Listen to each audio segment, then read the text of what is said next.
បច្ចុប្បន្ននេះពូដូសរុបគ្រាប់បាល់ដែលគាត់រកបាន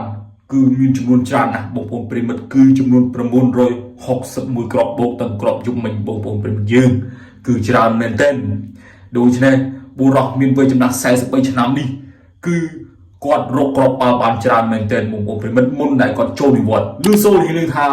នៅ2ឆ្នាំទៀតគាត់ចូលនិវត្តន៍តើអាចទេបើសិនជាពូដូមុនដែលពេលគាត់ចូលនិវត្តន៍គាត់រកបាន1000គ្រាប់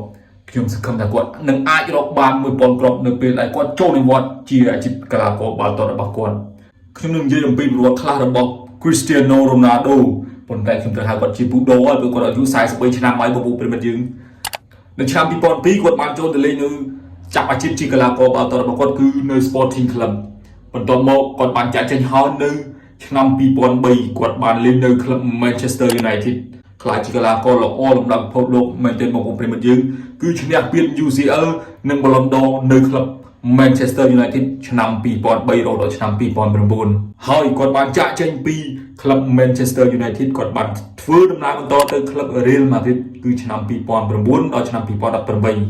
អស្ចារ្យបំផុតហើយសម្រាប់ Cristiano Ronaldo អាយុ43ឆ្នាំមកដល់បច្ចុប្បន្ននេះបន្ទាប់មកដល់ឆ្នាំ2018គាត់បានចាក់ចេញហើយគាត់លេងនៅក្លឹបជូវិនទូសនៅឆ្នាំ2018រហូតដល់ឆ្នាំ2021ហើយគាត់បានបន្សល់ស្នាដៃទុកនៅក្នុងក្លឹបជូវិនទូសគឺនាំឲ្យឈ្នះពាន Serie A រហូតមកដល់ឆ្នាំ2021ពូដូបានចាក់ចេញពីជូវិនទូសបម្រើការងារជាអាជីពកីឡាករបាល់ទាត់របស់គាត់នៅក្លឹប Manchester United ហើយគាត់បានចាក់ចេញនៅក្នុងឆ្នាំ2022ពី Manchester United មកធ្វើការបម្រើជាអ្នកខ្សែប្រយុទ្ធដ៏មុតស្រួចនៅក្លឹប Al Nassr ឆ្នាំ2023បន្ទាប់បច្ចុប្បន្ននេះបងប្អូនប្រិមិត្តយើងពិតជាមិនធម្មតាទេនៅបៃអារ៉ាប់ទិញ